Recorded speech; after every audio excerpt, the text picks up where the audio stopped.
હાલમાં સોશિયલ મીડિયામાં ચર્ચાઓ ચાલી રહી છે કે બજેટ 2024-25 જે માત્ર સરકારને ટકાવી રાખવા માટે જ રજૂ કરવામાં આવ્યું હતું, પરંતુ તે બજેટમાં એક મહત્વની જાહેરાત પણ કરવામાં આવી હતી કે હવેથી સોના ચાંદીમાં કસ્ટમ ડ્યુટી ઘટાડવામાં આવશે.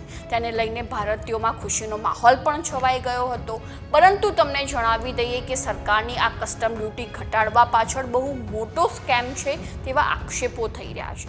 નમસ્કાર, વાઇબ્સ ઓફ ઇન્ડિયાની સાથે હું છું મેક્ષુ. કેન્દ્ર સરકાર દ્વારા વર્ષ 2015માં સોવરેન ગોલ્ડ બોન્ડ સ્કીમ બહાર પાડવામાં આવી હતી.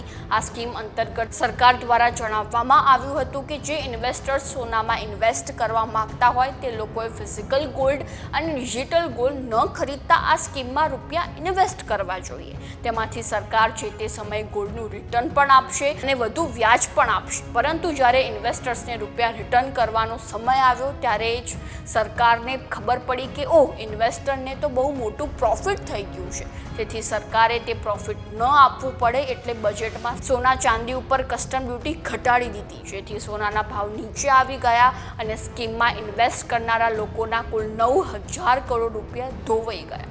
મહત્વની વાત તો એ છે કે ભાજપ હંમેશા પોતાના ફાયદાનો જ વિચાર કેમ કરે છે? શું તેમણે એ વિચાર નહીં આવતો હોય કે આ સ્કીમમાં ઇન્વેસ્ટ કરનારા લોકોએ કેટલી અપેક્ષાથી પોતાના રૂપિયા નાખ્યા હશે અને કેટલી મહેનત કરીને રૂપિયા નાખ્યા હશે કે જે તે સમયે અમે આ સ્કીમમાંથી રૂપિયા કમાઈશું, પરંતુ હવે તે લોકોની અપેક્ષાઓનું શું થશે તેનો વિચાર ખરેખર સરકારે કરવો જોઈએ. તો આવી જ નવી માહિતીને જાણવા માટે ફોલો કરો વાઇબ્સ ઓફ ઇન્ડિયા.